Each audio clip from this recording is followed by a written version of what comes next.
Americans generally basked in the glow of their victory over Spain. A nation hungry for heroes embraced naval hero Commodore Dewey, who even appeared in soap ads, and the press published numerous stories about the feats of Theodore Roosevelt and the Rough Riders. Americans also celebrated the national reconciliation evident in the Spanish-American-Philippine War. The war provided the first opportunity since the Civil War for Northerners and Southerners to fight as a united nation against a common foe. The press highlighted the fact that the first American soldier to die in battle was a Southerner. The colonization of the Philippines sparked bitter debate across the nation. Although a poll found that the overwhelming majority favored empire, with Westerners most supportive, critics swiftly organized. In November 1898 in Boston, concerned Americans formed the Anti-Imperial League, which soon boasted 25,000 members. The League included a wide range of some of the nation's most prominent citizens, including reformer Jane Addams, former President Grover Cleveland, labor leader Samuel Gompers, President Hopeful and former Congressman William Jennings Bryan, African-American intellectual W.E.B. Du Bois, and steel magnate Andrew Carnegie, who allegedly offered to buy the Philippines for $20 million and grant them their independence. Anti-imperialists rejected colonization as un-American, inconsistent with the nation's ideals. A republic, they argued, could not be an empire. As Senator George Frisbee Hoar of Massachusetts summarized, quote, "The danger is that we are to be transformed from a republic founded on the Declaration of Independence, the hope of the poor, the refuge of the oppressed, into a vulgar, commonplace empire founded upon physical force, controlling subject races and vassal states." End quote. Imperialists denigrated such talk as old-fashioned. America, explained Senator Albert Beveridge of Indiana, a leading voice for colonization, is, quote, "the young man of the nations. We are engaged in our great rivalry with other powers of the world, and this is the destiny of every nation that achieves its manhood." The issue of race figured prominently on both sides of the debate. Some Americans, especially Southern senators in the midst of disenfranchising black voters, feared the addition of more people of color to the United States. Imperialists assured them that they could be annexed, as Indians had been, without granting them voting rights. At the same time, African Americans criticized the U.S. for allegedly expanding democracy to the Philippines while denying it to blacks at home. Booker T. Washington, for instance, endorsed self-governance for the Philippines, remarking, quote, "Until our nation has settled the Negro and Indian problem, I do not believe that we have a right to assume more social problems." End quote. But imperialists argued that Anglo-Saxons, as racial superiors, bore a responsibility to govern and ultimately, quote, "uplift their inferiors and to bestow on them the glories of democracy." After intense debate, the Senate ratified the peace treaty and the annexation of the Philippines by a vote of 57 to 27 in February 1898. But controversy over the Philippines was far from over.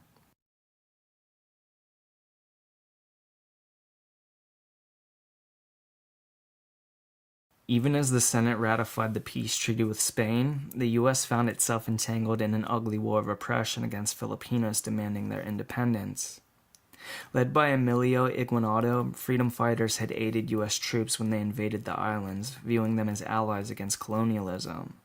When the U.S., in turn, colonized the Philippines, Aguinaldo led his warriors against the new imperialists.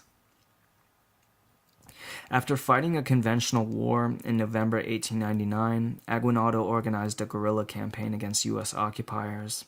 American soldiers could not tell friend from foe, and a bloody, brutal war of attrition ensued. Atrocities abounded and frustrations mounted, yet the powerful U.S. was unable to subdue the outnumbered, outgunned rebels. Quickly devolving into a race war, the American-Philippine conflict fueled the brutal treatment of Filipinos, civilians, and guerrilla fighters alike. Moreover, soldiers and officers, along with journalists and politicians, continually compared the Filipinos to Native Americans, In their view, the war against Aguinaldo was just another Indian war, likening him to Sitting Bull and Tecumseh, and his followers became Apaches, Sioux, and savages who needed to be conquered for their own good. Most regular U.S. officers and troops came from the West with vivid memories of Indian warfare. The treatment of Filipinos deeply angered many African American soldiers who served in the Philippines. Some identified with the Filipinos as fellow people of color victimized by white supremacists. Although some black soldiers defended the war, others helped publicize the atrocities, despite the U.S. government's efforts to censor negative views from the islands. They dispatched numerous letters home, published in the black press. Some even deserted and joined forces with Aguinaldo and fought against the U.S. After declaring victory several times, the U.S. finally suppressed the insurgents, for the most part after 3 years in 1902. But rebellion against occupation continued to erupt for many years afterward, and the U.S. domination came at a steep price. The U.S. spent $400 million to stifle the revolt, and more than 126,000 American soldiers fought against the Filipino rebels. Roughly 4,200 Americans and 1,800 Filipinos died in battle. At least 250,000 Filipinos succumbed to gunfire, disease, and starvation. An Atlantic power before the war, the U.S., with the conquest of the Philippines, was now a Pacific power too, with naval bases and coaling stations to extend both its military and commercial influence. At the same time, the acquisition of the Philippines created new vulnerabilities. The islands proved to be difficult and expensive to defend, especially against Japan, the emerging power in Asia.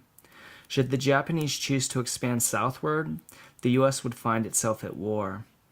Less than 4 decades later, in December 1941, only days after the attack on Pearl Harbor, the Japanese invaded the Philippines and held the islands for most of World War II. The Philippines remained an American colony until 1946.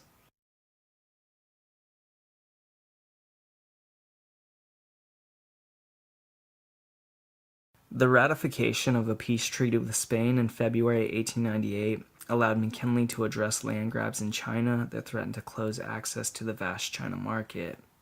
With hundreds of millions of potential consumers for American goods, the China market accounted for 15 million in American exports between 1895 and 1900, quadrupling in those 5 years. American industries grew increasingly dependent on China, especially textiles, iron and steel, and petroleum. Just recovering from the devastating depression of the 1890s, the U.S. acted forcefully to blunt any limitations to the lucrative China market. In 1899, Secretary of State John Hay articulated American policy by penning the first open-door notes addressed to the world's powers. The notes requested that they open up areas claimed by each power, its sphere of interest, to other nations, such as the U.S., to allow them to compete fairly for Chinese trade, charging them the same shipping and railway fees they placed on their own citizens. He also requested that world powers respect the integrity of China and allow the Chinese themselves to raise and collect tariffs within these spheres of interest.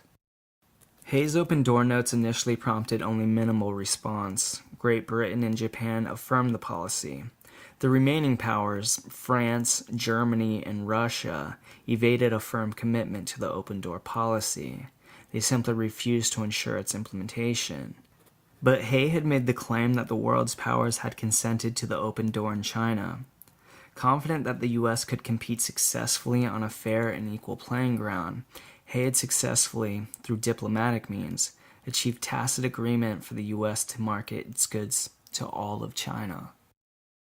But after years of being invaded and picked apart by foreign powers, the Chinese fought back.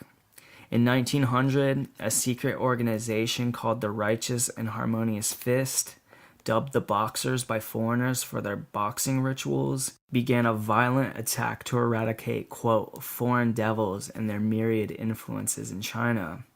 The expulsion of foreign influences, they believed, would revitalize their downtrodden nation and usher in a new, glorious age. Encouraged by the Dowager Cixi, the Boxers especially targeted Christians, both foreign and Chinese converts, who undermined Chinese traditions. The number of Christian missions in China had exploded in the 1890s, along with trade, with their rebellion focused largely in Beijing and the surrounding country. The Boxers killed suspected Chinese Christians on site and forced missionaries to flee for protection, as Boxers destroyed their churches and residencies. After the Boxers successfully attacked foreign ministries, even killing the German minister and cutting off all communications between Beijing and the outside world, foreign powers, including the U.S., mobilized quickly and sent an international force to suppress the rebellion. President McKinley ordered 50,000 American troops from Manila to China, fearing that the Boxer Rebellion would be used by other powers to shut the open door and bolster the spheres of interest. By August 1900, the International Army captured Beijing, released the besieged foreigners there, and smothered the Boxer Rebellion.